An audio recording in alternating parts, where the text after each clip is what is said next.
let's get the word out.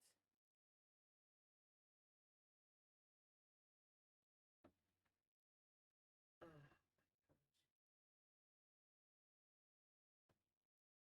well, that was lovely. I lost all of my tabs. Okay, that was fine. I'll figure it all out later. Get the word out.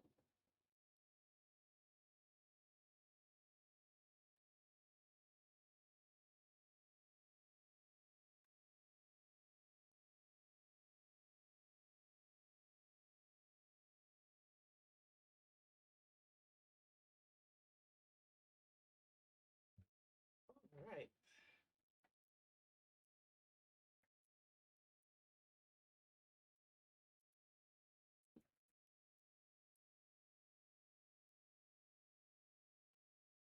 Let's get the word out. I really got to get back on posts and stuff as well, but it has just been a chill day, y'all. I'm not even joking. Welcome to the Bonnet Chronicles.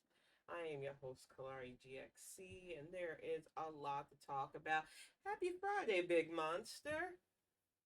There is a lot to talk about because it is the end of the year. And like I said earlier in my mental health vlog, this year went crazy fast.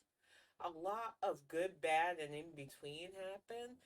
And I think a lot of the media, especially, and even the listings that I was looking through for research, was just full of this constant negative. There was a lot of tragedy this year. I'm not going to sugarcoat it. A lot of bad things did happen, but there were a lot of amazing things that happened too. I think about things like the current, I won't want to call it Hubble. There's a new space telescope. It takes pictures and it has just caught so many. I think it's the James Webb, I believe. Hey, welcome, Beans. The pictures that Axing Wolf and I watched the other night of the new cosmos, it just makes me sad that we humans stay on this earth fighting each other over resources and shit that ain't important. And we have a big, beautiful cosmos out there that we know absolutely nothing about.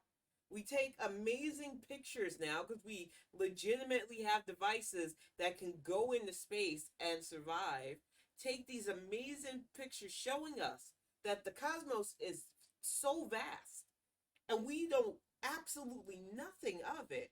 Yet all we do is figure out ways to fight with one another, hate on one another, destroy one another. And I am hoping that in the year 2023, since, like I said, 2022 went kind of fast, y'all. In the year 2023, it is my hope that we start looking towards the future.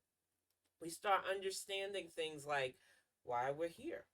We start understanding things like, even though it might make you feel insignificant, we're here for a reason, and our place in the cosmos isn't for no reason. I know it's hard. It can be when you, like, I stay in my head. I tell people all the time, I am constantly thinking about things, especially the whys.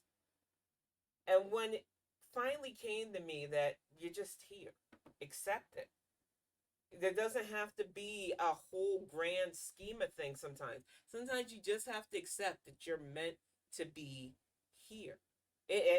That's the truth too, Beans. And I think it's a fair assessment to be tired. This year was like on crack how fast it felt it was.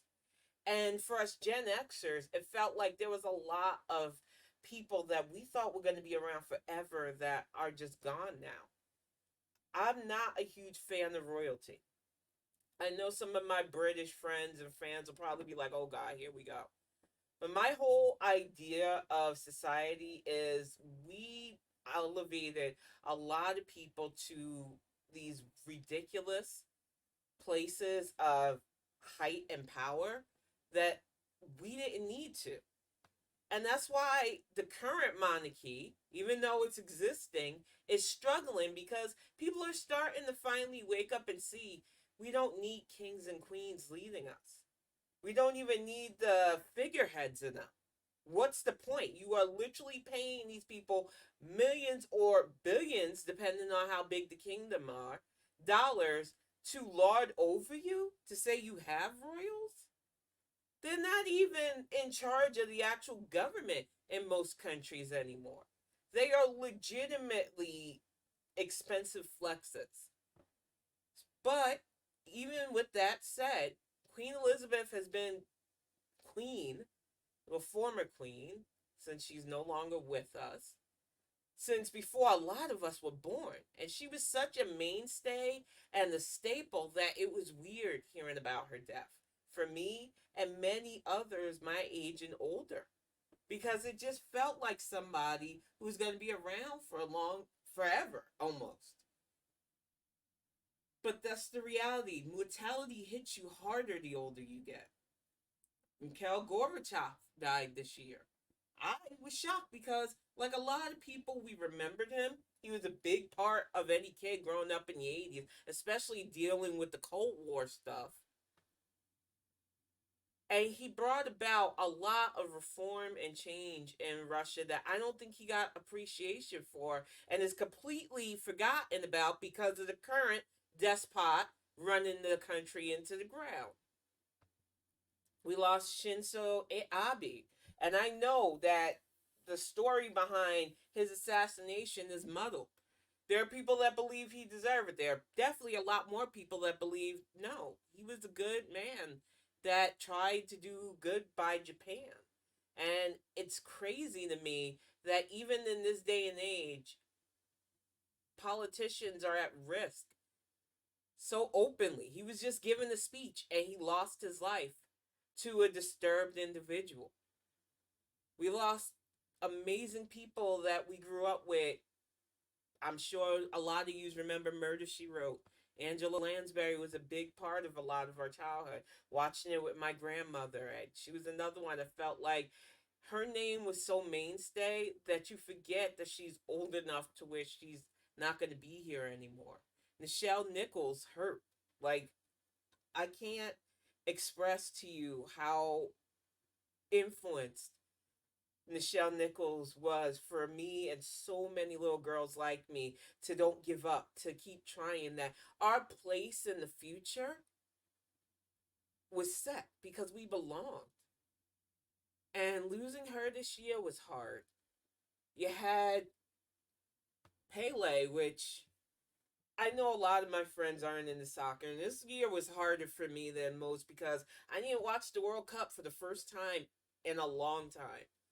It was my way of protesting the human rights violation. So I missed Argentina's big win, which makes me kind of sad, but I couldn't support with a good heart watching them act like the place they were holding the games wasn't notorious for causing the death of migrant workers. So this is the first year that I wasn't tweeting out, talking about, or dealing with the World Cup because I wanted to make a point about I can love the game. I can love soccer with all my heart, but I cannot continue to support the way FIFA allows for these countries that cause these kinds of violations and death to host. It's too much. Uh, Christina McVie, for those of you who loved Fleetwood Mac, I am a huge Fleetwood Mac fan. I don't think most kids that grew up in the age that we did didn't hear at least a song or two. And Tell Me Lies is one of my favorite songs by her. She had a lot of good songs for the group, but that song, Tell Me Lies, was played so much on the radio in New York City, and then I played it a lot when I moved to Florida. And it just felt weird hearing that she was gone. And like I said, I know that the older we get, and considering all the people that we lost in previous years, it shouldn't feel so heavy because it's supposedly a natural part of our existence, but it still hurts when you think about all these people that you were used to that were mainstays in your life that influenced you, whether it was something you read, something you watched, something you listened to. So, yeah, 2022 is a kick in the ass to a lot of us. And these people would be missed. These people really shaped our lives in positive ways. And I hope that with their passing, we understand that the pain that we feel, the sadness that we feel, is because we cared about the things they did. We might not have even known them personally, but their work touched us, and it matters. I know for some people, oh, that's super sentimental. I'd say this as a sociopath. I don't understand all kinds of sentiment. Interpersonal stuff is weird for me, but I have always appreciated when somebody's work, when somebody puts something of themselves out there and wanted you to feel something from it. And music is so key to that. And Fleetwood Mac has made music that has touched my soul. So losing a core member like that, it's got to be hard, not only for the band, but to us fans. So she is definitely going to be missed. And like I said, I don't want 2022 to only be the bad, but we have had such weird things going on in our country. One of the things that I want to definitely talk about, because it was super ridiculous. Let me get this up. And I had, no, not that guy yet. He's coming though, y'all. Because my brain goes, what in the heck? Not Ariel either. I'm going to get to her too. Because 2022 was eye opening for so called allies too. But this fool here, and I made a tweet about it too, which I'm going to be blunt to the person that followed me, hoping for a follow back and making fun of the young lady that I used in that meme. If you're gonna body shame and follow a thick sister, why? Don't waste my time. I'm not gonna waste your time with a follow back. You might as well move along, Skippy. I don't like people like you. Because I think you thought you were trying to be funny about it. And the reason I even picked that meme is because she looks like me. And it's like, well, why are you following if you think a heavyset uh, black woman is a problem? I don't understand hate follows. You're wasting your time and mine, so move it along, Skippy. Anyhow, getting to this guy who has chronic diabetes. I don't understand. I'm from New York, y'all. So I say everything I'm saying with the idea that I understood from the beginning that New York wasn't the so called liberal bastion people tried to make it out to be. We have a lot of ethnicities crammed in my hometown, just trying to survive with one another. We don't always get along, and we don't always make the best decisions clearly when we see shit like this. And the problem with George Santos is under any other party, he wouldn't have made it as far as he did. But for the Republicans, he was exactly what they wanted. And we have to ask why at this point. Everybody wants to have their little dings at the fact that he is a known liar at this point. Matter of fact, I detailed in my tweet the fact that he lied about his mom dying to September 11th, which was the latest scandal in a long list of scandals, including lying about where he worked, lying about his education, lying about his finances, lying about owning property, lying about everything. The man was literally hopping from place to place, getting evicted until he won his representative seat in Long Island. And the problem with George Santos is everything he's lied about should have easily disqualified him from even being able to run.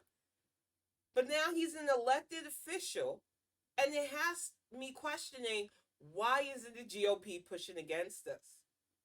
Some will go, oh, they don't want to look like they're attacking an openly LGBTQ GOP representative, and that's a lie. They don't give a. They literally run states on don't say gay bills. Don't give me that nonsense. And if you want to push, well, it's because he's in New York. It's going to stop you there, too. New Yorkers have never been scared to be open about how we feel about stuff. I say that as a lifelong, no matter where I live, born and raised in New York City girl. We are very bold and loud with our opinions, even if we can sometimes be wrong about our opinions. That's just the way our personalities are. So when I say this chucklehead should not have been elected, the fact that our media wants to come out with all this stuff about him now when this should have been broadcast big time during his actual run, I already know our media is a failure. And that's some of the things I'm going to talk about, what we have to do for 2023, especially. But this should have never happened. This man legitimately, fudging your resume is one thing. I think every single one of us, especially when we were younger, to get into a place, might have embellished a resume or two, but not to this extent. And not for something that is so vital as being a representative for your district. George Santos is the epitome of what's wrong with the viral age. You can fake your way into just about anything. And the problem with the way he's faked it, the problem with all the lies that he told, isn't just the fact that he openly lied and his lies were easily able to be verified against. If anybody wanted to do the work, they could have done it, but they didn't. And it's the why that I can't let go of. Because somebody wanted his level in that representation seat. And they want us to all forget the fact that this man has lied about every single bit of his identity, calling himself Jewish, not even Jewish, Jewish, because he knew he could not claim that heritage. He lied and said some relative of his has that heritage, but you can't verify any of that. In fact, when you trace his history, it's heavily Roman Catholic, which wouldn't be a problem. Somebody wanted to bring up the fact that even though he said he's openly LGBT, he was married just recently to a woman. That's none of my business. Plenty of people who are LGBTQ have had both straight and non straight relationships. I don't care about that kind of stuff, and I try not to muddy up the fact that this liar has a lot more going on.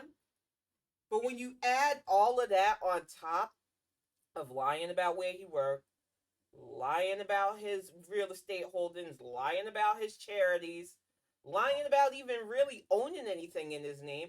We don't know much about George Santos, even if his name really is George Santos at this point. The way this is going, I would not be shocked if this man isn't even that guy. If he didn't just steal the real George Santos's identity completely. Because nothing shocks me in this story anymore. We just keep getting the new lie each day. And that's the problem with viral times. It's not about truth anymore. It's about a carefully crafted narrative, a crafted veneer, even making yourself look a certain way to appeal to certain people. Calling himself Jewish in Long Island, that was strategic. And the fact that people don't believe that red people can win in New York is a problem. Somebody close to me made a very good point on Twitter, which, yeah, I can't wait to talk about Twitter too, because Twitter had a bit of a hard year this year. But one of the points that was being made, because a big thing that came across was the fact that we are going to let South Carolina go first from now on in caucuses and all that other bullshit that we do before elections. And people are like, well, Southern black conservative voters, and we know it's your new N word. We know why you don't like us. We know why you don't like black voters. But you seem to think that black voters from the North and black voters from the South are the same, and we're not. Sometimes black voters from the North are influenced by our Southern roots. We have family ties. My grandmother was the reason why I take my voting seriously. But even she had to deal with both family and friends who chided her for caring that much, chided her for wanting us to express our power through our votes. And that was in New York City. It wasn't till I moved south that I seen how serious black voters standing in those long ass lines, dealing with open face prejudice, people acting like they knew who we were going to vote for automatically off the bat, threats, people acting like your ballot couldn't go through. It was a mess, but we persisted.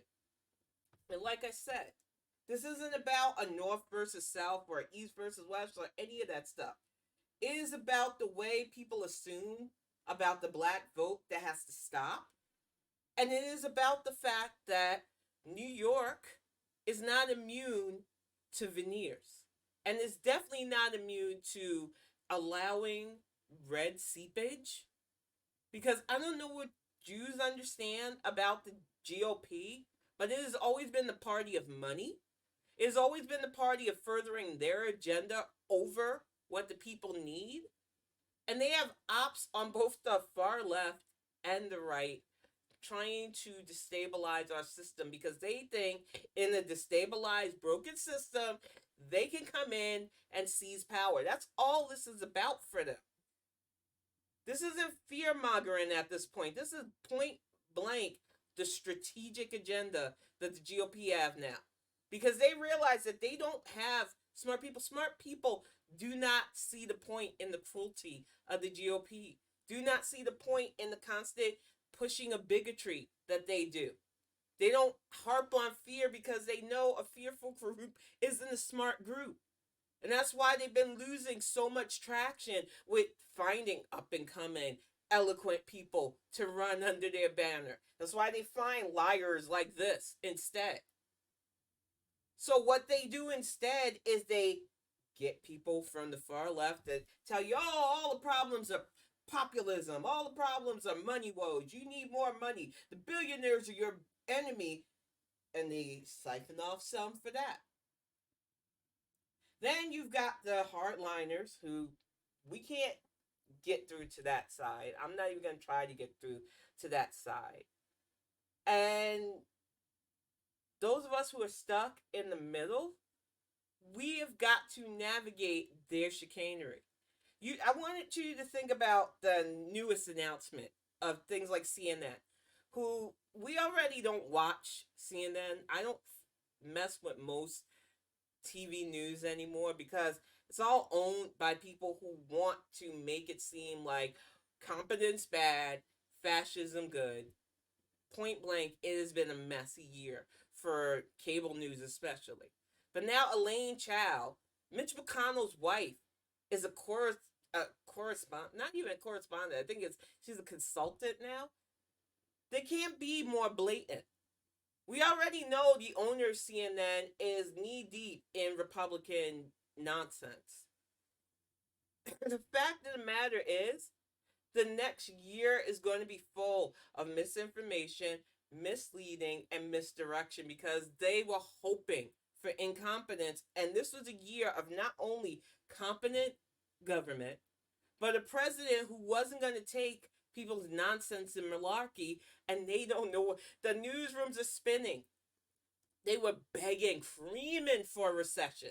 They were hoping for everything to just be horrible all the time, ignoring actual vital news stories like Tops and Uvalde and things that really truly affected communities because they just wanted a gotcha against this government.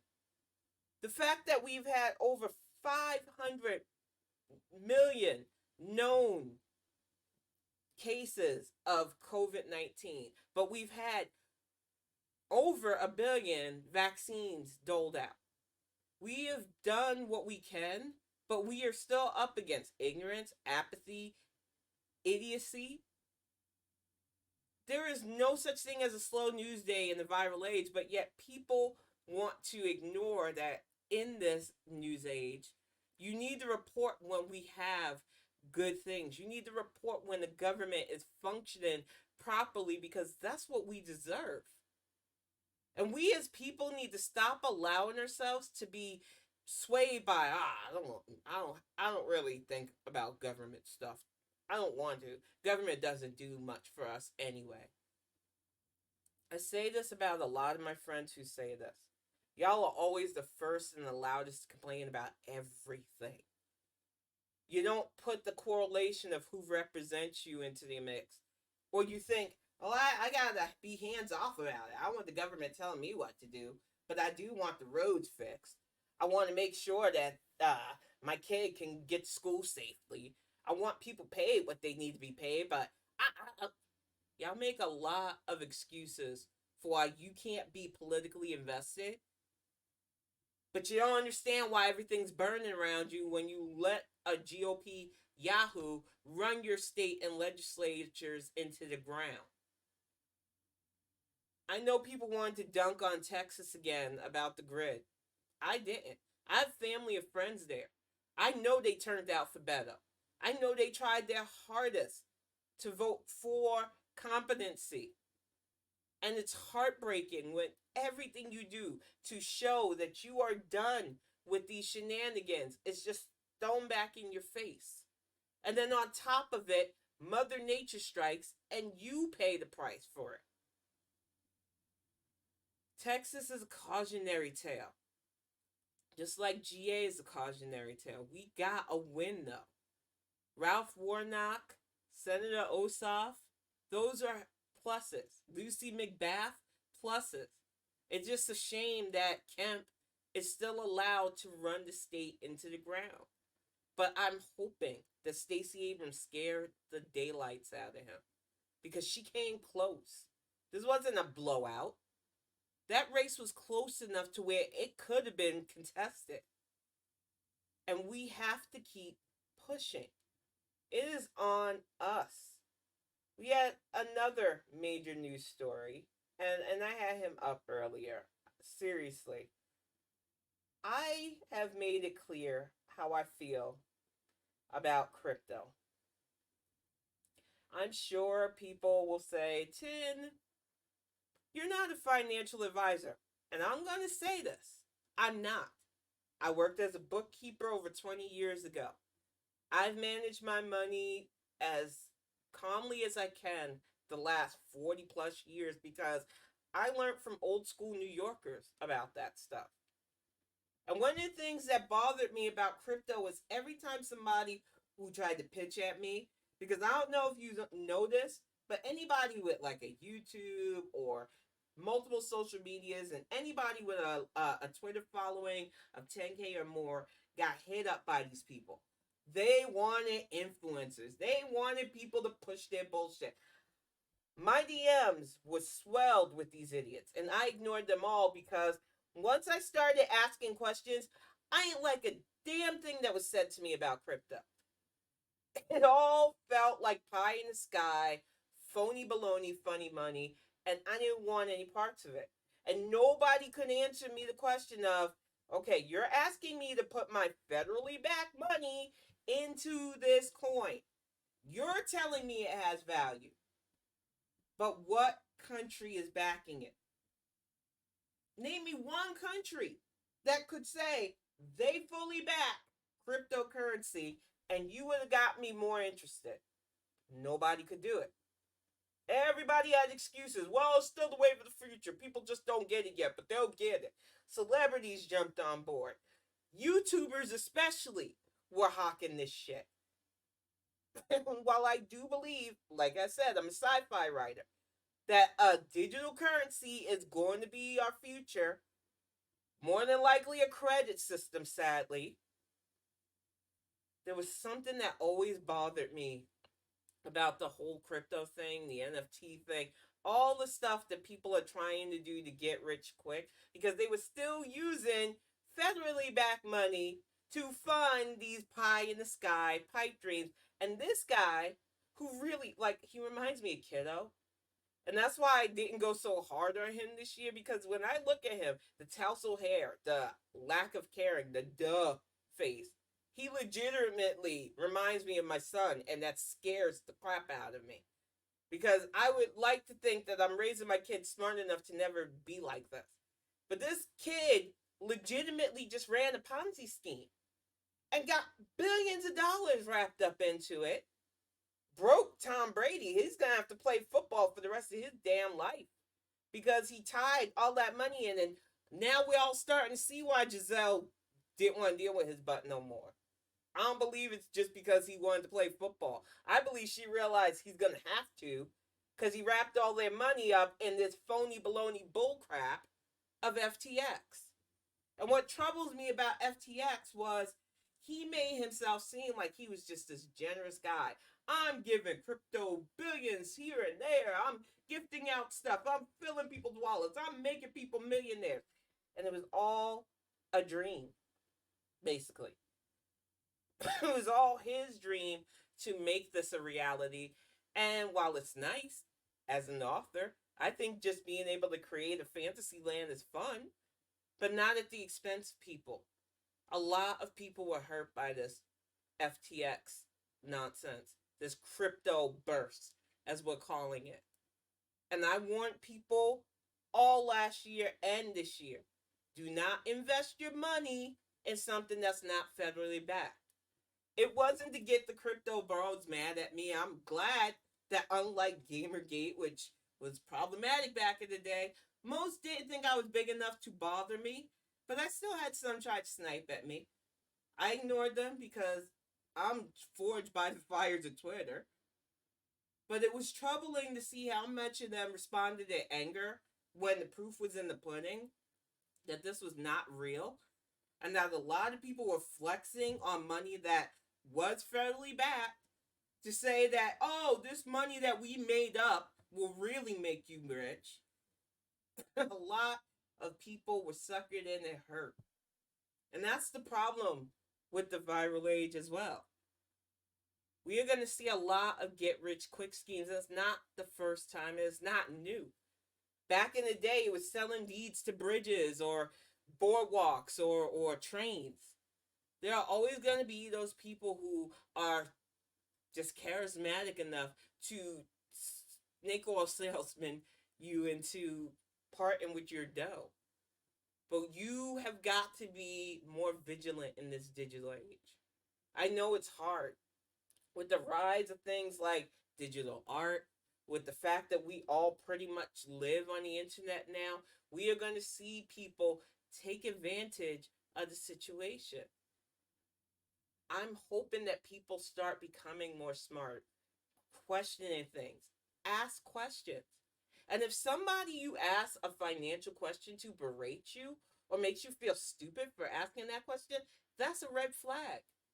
Nobody who cares about you actually making actual money from an investment or safely investing is going to force you into something that doesn't sound right to you. Most of us can't afford financial planners either. So, of course, we rely on things like the internet, hoping that you'll find that next Microsoft or Google stock or Yahoo or whatever. But the reality is, the stock market is a very volatile, unstable system. And just like the lotto, there are some people that just get lucky. But most, unless you're doing a stable, steady stock like a retirement fund or something like that, don't play the stock game. Be safe with your funds.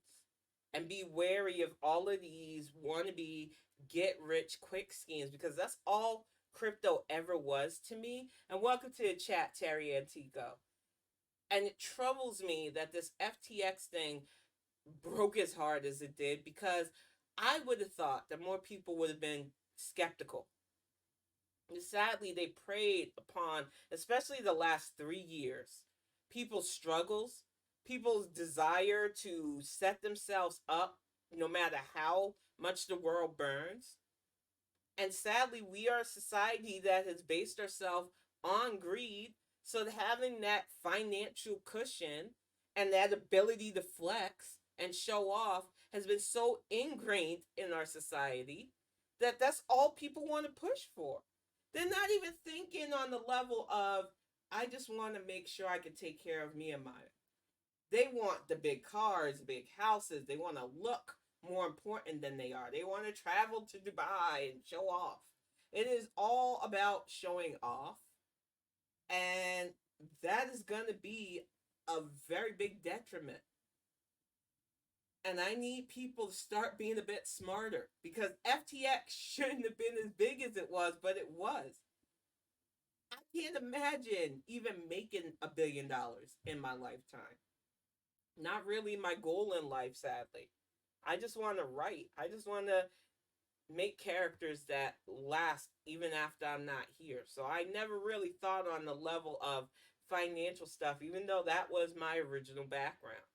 I pushed back in the day when I was younger because I thought that was the path I wanted until it stressed me into a nervous breakdown. And I realized this ain't the life for me. The financial game, you have to have a certain level of sociopathy that even my crazy ass can't match. I just, it wasn't for me. Living that life where you're chasing that dollar sign, it's like a shackle. And too many people don't realize that until it's too late, until they get conned by somebody like this guy. But 2020 wasn't just about guys like this either. He was problematic, but he was hardly the only one. We had this image.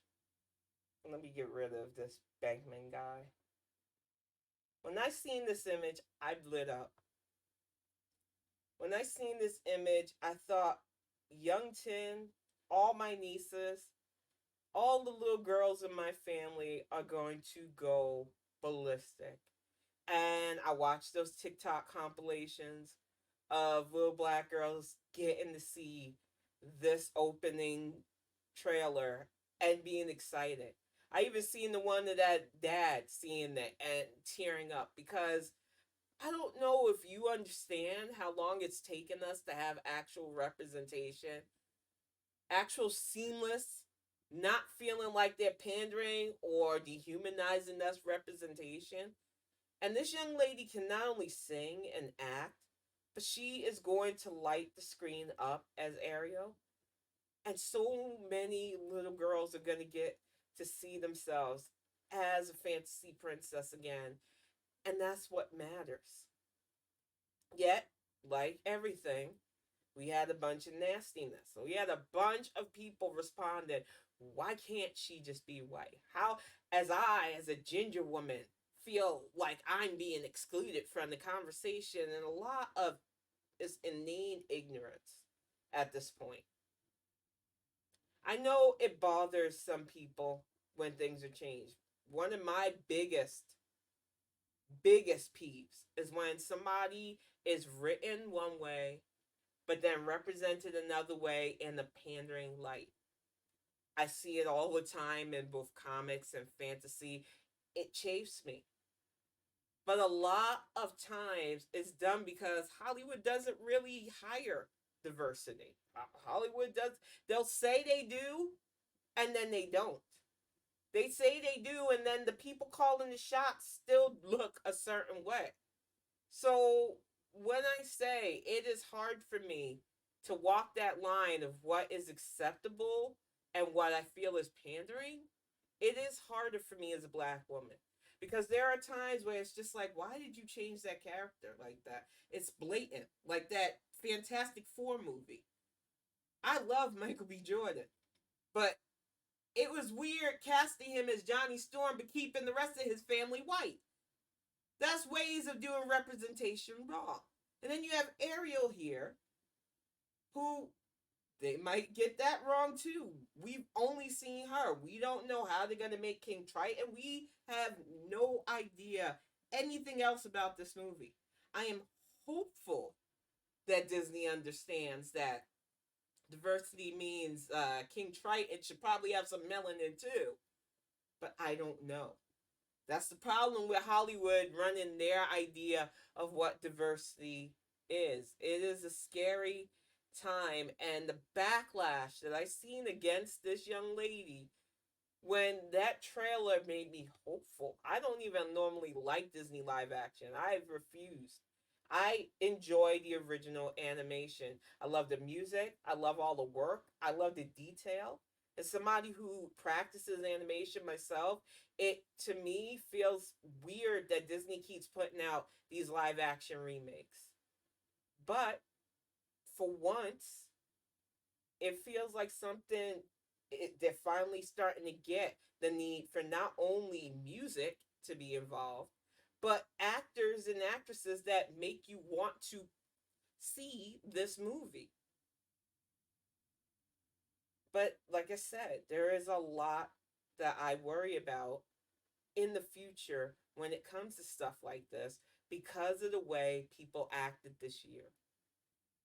Because even seeing the joy that those little kids and that elder had, we were still met with just hostility and hate. And he's got to stop because we're humans. It might be because of the second book that I've been working on. And yes, that's a big part of 2022 for me too.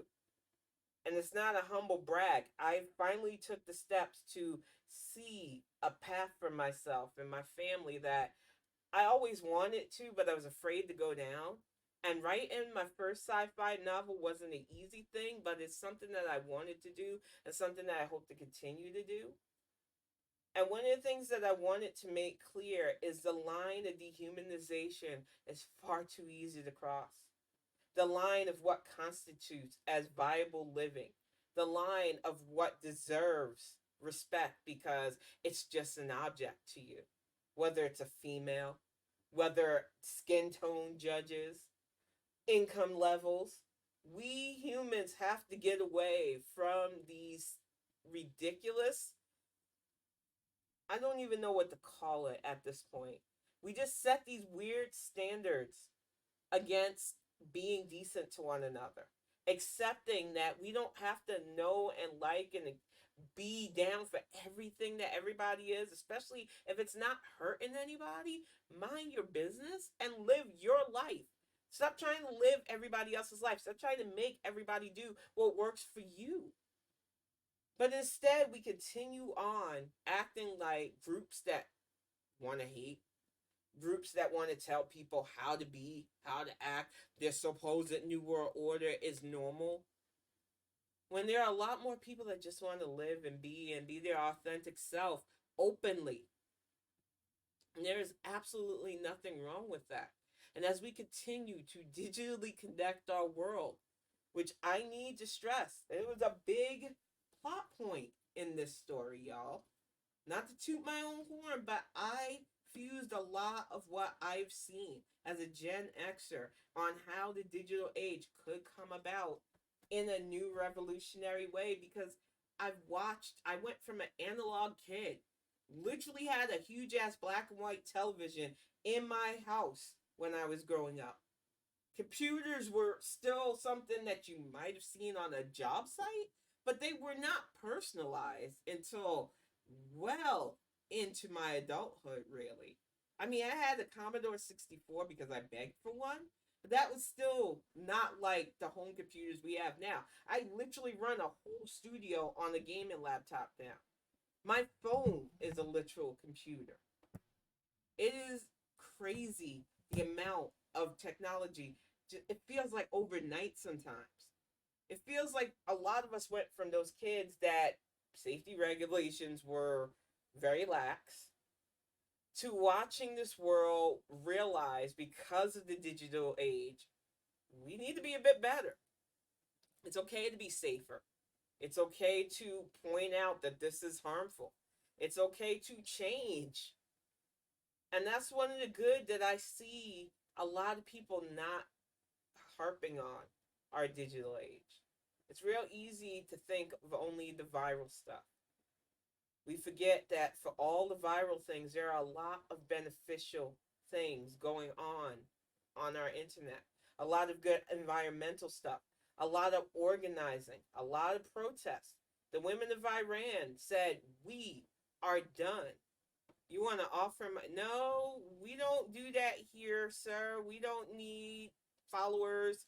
I'm going to do things as slow and steady as the turtle. And I definitely don't need to buy followers or anything like that. But thank you for your offer. I wish you well, but you're wasting mine and your time. I wish you well, but you're. And that's another thing with. Thank you, honey. That's another thing with being online, especially having this channel, having YouTube, and all that stuff. There are going to be a lot of people that think, well, Tin, why are you doing this if you don't want to make a lot of money or be an influencer or famous? I like using my voice. I think a lot of us just want to connect with people, talk to our friends, because with the pandemic still being a thing, being out among people is not a thing for us. I'm autoimmune compromised. I deal with both anemia and other health issues that I can't risk just grouping up. Even having my book, I would love to do a signing one day, but it's not worth the current risk. So I sign stuff here, I mail it out. That has been my life the last 3 years.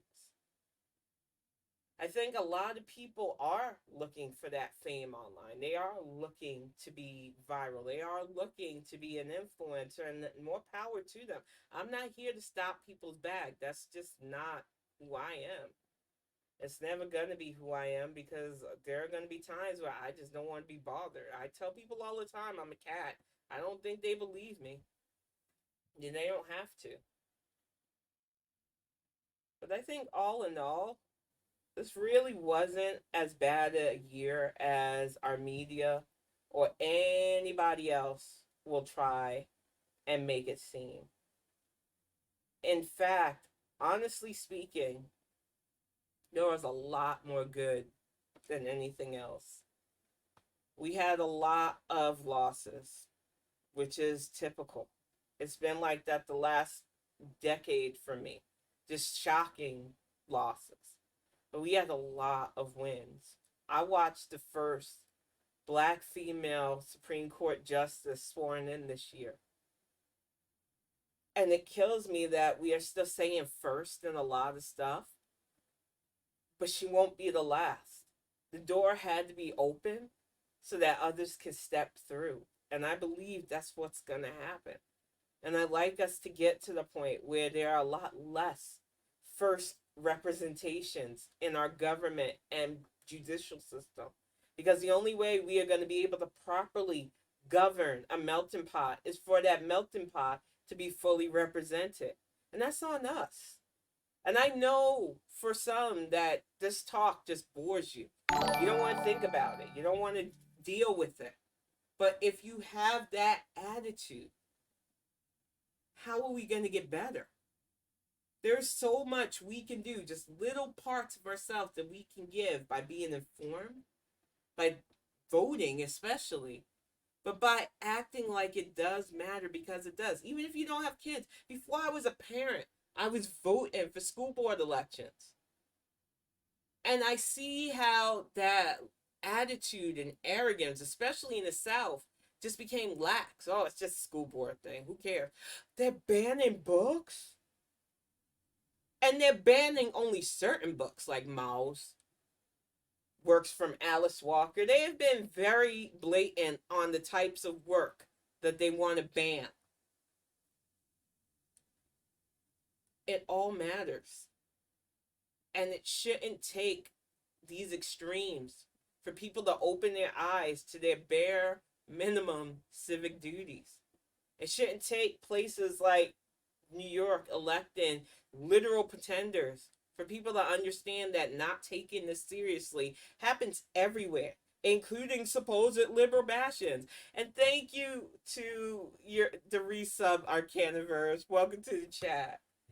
I feel like 2023, like every year, will start off kind of like, we made it through, what's next?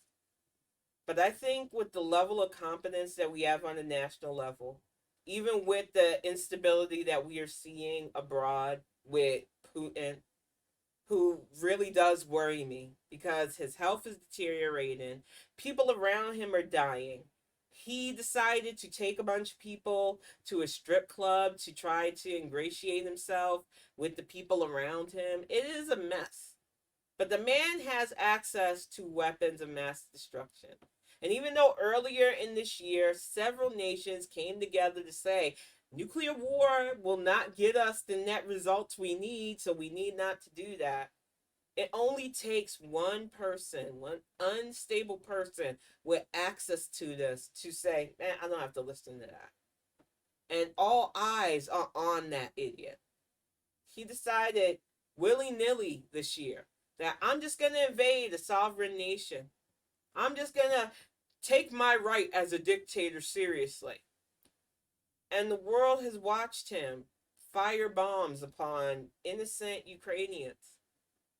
We've tried to help out. We've legitimately stated that we stand by the Ukraine.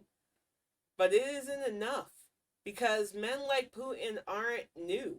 They're not even a dime a dozen. Several countries have their wannabe dictators.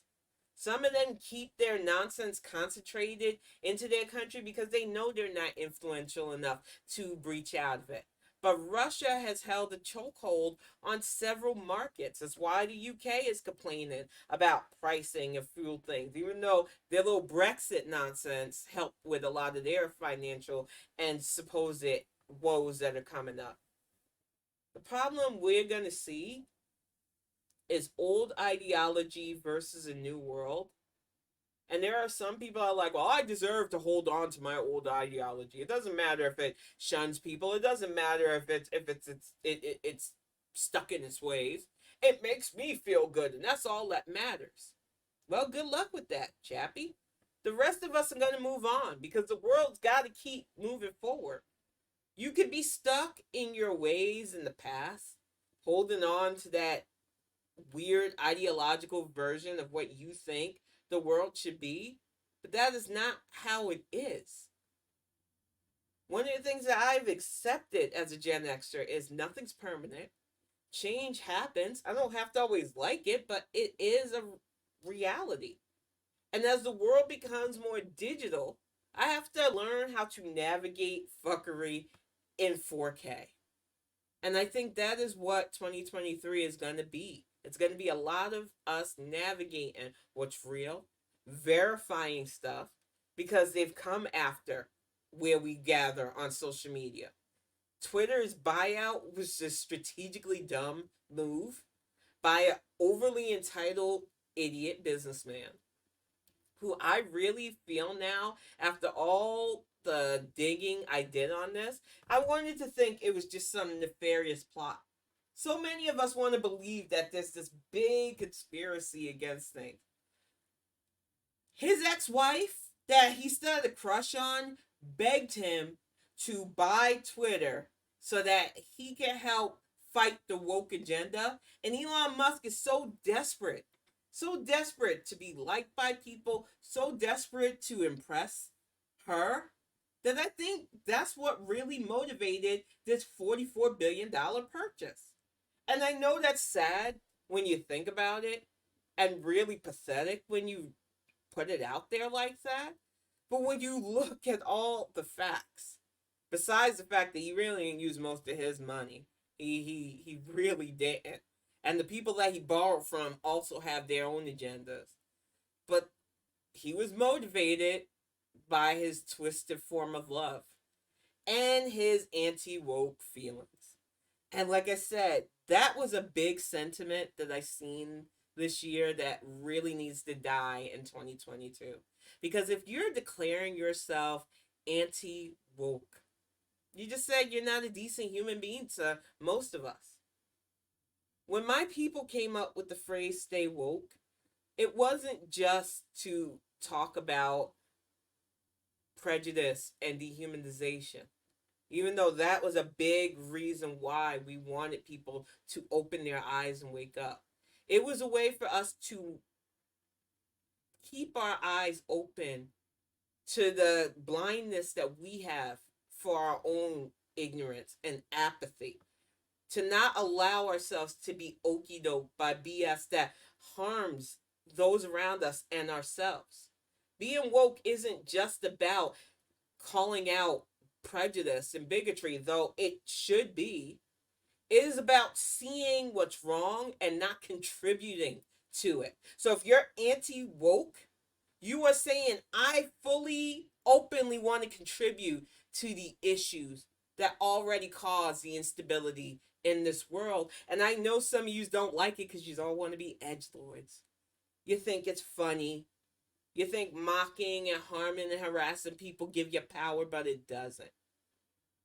It makes you pathetic. Because true power doesn't come from putting somebody down or stepping on people. And if you are anti woke, that's all you might as well wear a banner saying that you are a piece of shit human being. It is beyond me in this point. When we legitimately can see here and beyond, when we know that we are on this planet not infinitely, there is only a finite amount of time. I say this as I buried two friends who didn't get to see 45 with me this year. Nothing in this life is promised. So why spend your limited amount of time on this world being an awful person openly for kicks? Because you think it's fun? Well, fine, have your fun, but realize this world is moving on without you, and your groups are getting smaller. And we shine the light on them, and most of us are like, ew, what? Nah, not for us. I'd rather support my friends who are openly LGBTQ. I'd rather have a diverse pool of friends. I don't limit myself. I'm a gamer. I want friends from all over the place. I feel like we are connecting on levels that scare bigots, and that's a good thing. So if you're openly anti woke and you want to declare it online, go ahead, Chippy. You'll be in the files of the fuck around to find out. A lot of people in 2022 played that game and lost big time. They cry about cancel culture now, but they deserve it. Looking at you, Kanye West, with your open anti Semitism, which that needs to die in 2022 as well. Because there were far too many people comfortable with that level of bigotry, and we're not bringing back those disgusting hits. They need to go. Misogyny is another thing. Anti-trans, because I've seen a lot of that going on within even the LGBTQ community, which makes absolutely no sense. And I can only give my outsider perspective to this. But as somebody black who has watched people pit other groups against my people, who have watched how bigots try to keep us destabilized by fighting amongst each other, none of our groups can afford the ridiculous fractures of hate. And you need to stop having acceptable forms of bigotry. Transgender people need our support. They need less pontificating on whether or not they know they know. Just like we who think we know ourselves don't like being questioned when we do things that make us happy, that make us feel whole. You do not have the right to tell a transgender person how to live their lives. And 2023 really needs to start being the time where we allow people to be their authentic self without shaming them, without attacking them, and work on our own fucking selves. Because there are a lot of people who don't have their shit together that have a lot of opinion on how somebody who they'll probably never even know is living their lives. A transgender male or female doesn't bother me. They're living their best life. And I noticed that when I started focusing on things that made me and mine happy, I wasn't worried about how my neighbors live their life. I'm not worried about who down the road is living their life, because in a good world, you should be able to live your authentic self. I know that it feels impossible. But we went from a world that literally people were living outdoors in caves, barely making it to the age of 25, to elders living way past their hundreds. we are going to see actual spacefaring. Some of us might not be here to get to experience it ourselves, but we are going to see an age where we connect with other planets because our tech is growing and expanding and rapidly sharing things. So I don't believe that the ignorance will continue on to lead us. But I do believe that they are in their death throes and they're going to take as many out as they possibly can. And that is what we have to navigate. But I do feel like we have started to show them that you can keep in your past if you want. We're going to keep it moving forward. And I think if more of us start seeing that we don't have to be held back by other people's ideals, we can honor traditions that we love without them harming future traditions, new traditions. We can have acceptance. It doesn't change us not understanding stuff, but wanting to understand is better than being a closed minded hater. I know that 2022 really felt like a crazy fast year. But so much good happened, so many wins, so many victories, so many things that will make anybody smile when you think about it. And I think hope really still is the thing that I feel when I think about the future. And I hope that is what you all feel going into the new year. Now, I normally run my Sunday stream. I don't know if the guys are going to gather up or not, so there may or may not be a Sunday stream. So if that's the case, I will see you all next year on Tuesday for an afternoon Bonnet Chronicles. I know I was taking some time off. Lows hit. I need to listen. I made a earlier mental health vlog about that. I'm going to really start to get better when I physically and mentally just am not feeling something, to take the time off. Because as I've told other streamers, and it's funny, I'll give that advice and then I don't listen to it myself. When you're not feeling something and you still try to push through, we can see it. It's not worth it. People who love and support you will be here when you get back. And you have shown me that over and over again. And I appreciate all of you. I feel like the older you get, the more you have to protect your time and things you can and cannot do. It's not shameful to need time to rest and recuperate. We're not infinite. We're not bots yet. So it's okay to need breaks. And I really want people to put their health first. A lot of my friends are my age and older, especially, exactly our caniverse. Burnout is definitely, it's a scary thing too, because you feel like I should just push through anyway. What will people think of me? And we got to get out of that mindset. I want people to be their own champion and cheerleader. It shouldn't matter if people want you to do something. If you can't do it, listen to yourself. But I have had so much support, and I thank all of you for that. Oh, yeah. Corporate America learned these last 3 years, but especially this year, that people are done. Forcing people to try to go back into the workplace was an idiot move. Trying to push the going back to normal, complaining that people don't want to work. People want to work. They just don't want to die working. They just don't want to get every bit of their life energy exhausted while you cut a profit at their expense. They want the work to make sense and sustain lifestyles that are comfortable for them. And if you can't provide that, but you want to tell people, oh no, you have to be in the physical building, that's all that matters, it's not going to work anymore. There's absolutely no reason why remote work isn't more popular. I just legitimately don't even understand that. The amount of money that gets saved each year on not even commercial licensing of buildings, but traffic issues and everything else. I feel like the world is changing, whether the old guard likes it or not, whatnot, anyway. And that's just the way it is. It really is freaking people out, though. I do worry about things like our educational system, but I feel like in time, with the right people leading us in legislative areas, we will right a lot of that too.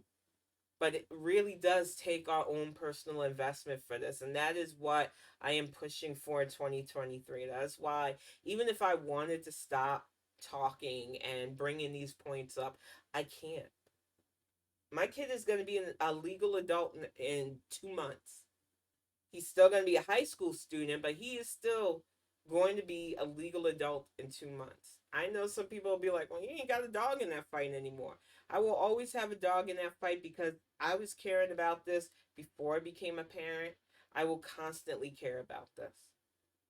We can't have the attitude that it's not my problem when it comes to financing our public education system, protecting our public education system, and making it better and stronger. There's a lot that I'm going to talk about coming up in these next Bonnet Chronicles that hopefully will help people get on that right track. But I'm going to get ready to wrap it up. Thank you all so much for sitting in on this. I'm just glad that I was able to talk about this year with you, talk about the ups, downs, and in betweens, get my digs in, that crypto king and liabilities representative guy. It was fun, and you guys made this year fun, and I truly thank you all. Beans and Terry, you have been constants in the chat, and I want you to know that you are appreciated. Um, there are so many others, and I hate that I'm blanking, so I will probably do like a shout out on the YouTube links for so many of my friends that you were in and out of the chat this year, and don't think that your presence wasn't especially respect wasn't noticed, didn't help encourage me. So many of you have my back, and I hope you know how appreciated all of you are. G Feldman, so many of our friends.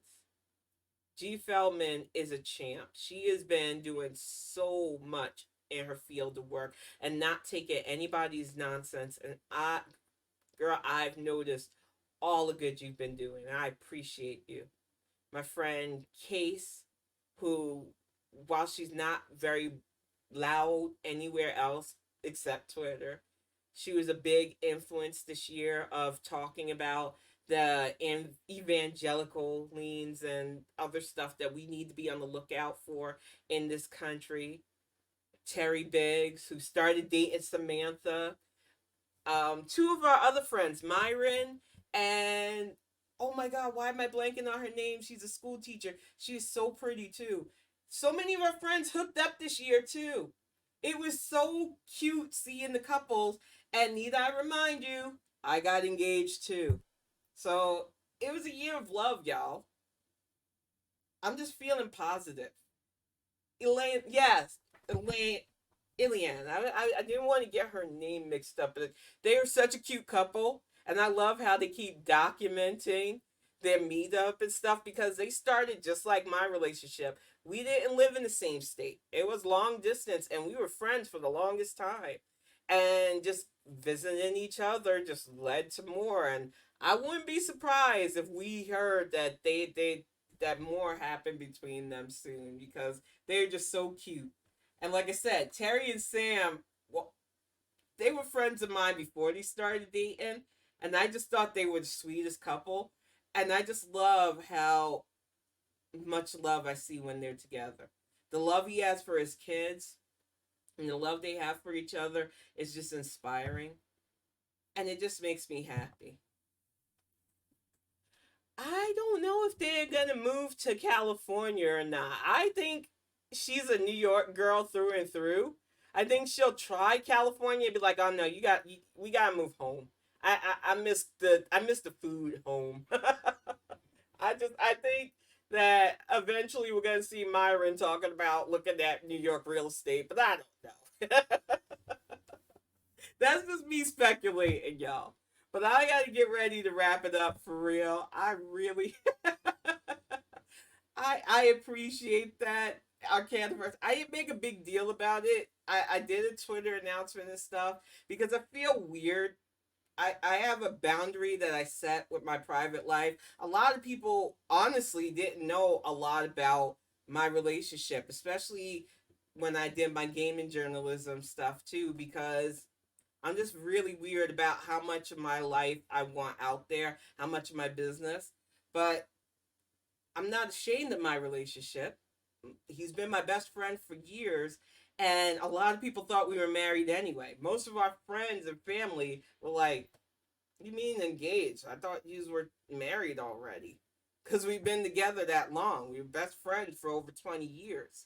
So it's just it's weird. I feel weird even sharing it because a lot of people still think it's weird that we weren't already married. And I don't know. It's just crazy to me. Yeah, a lot of people did.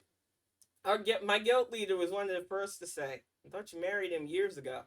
No, we just been taking our time with it.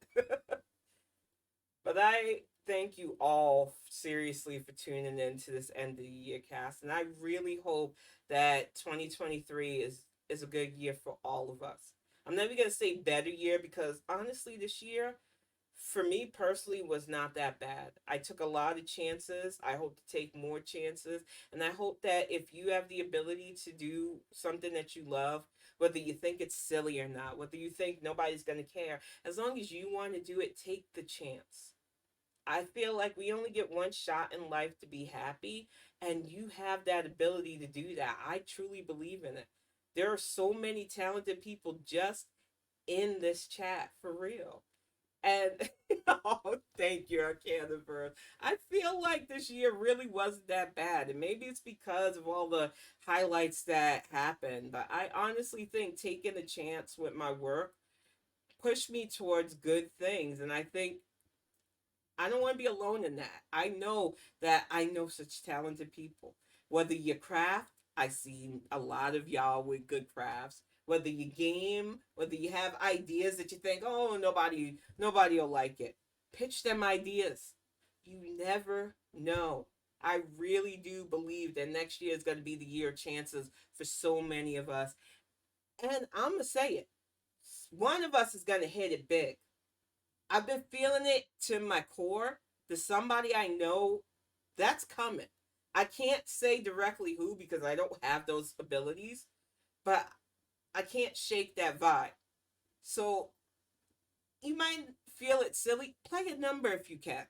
Just do it. I'm telling you, it's gonna happen, y'all. But I'm gonna wrap this up before I freak anybody else out with some crazy rambling. Have a good, happy new year. I love you all so much, and I will see you within the next year.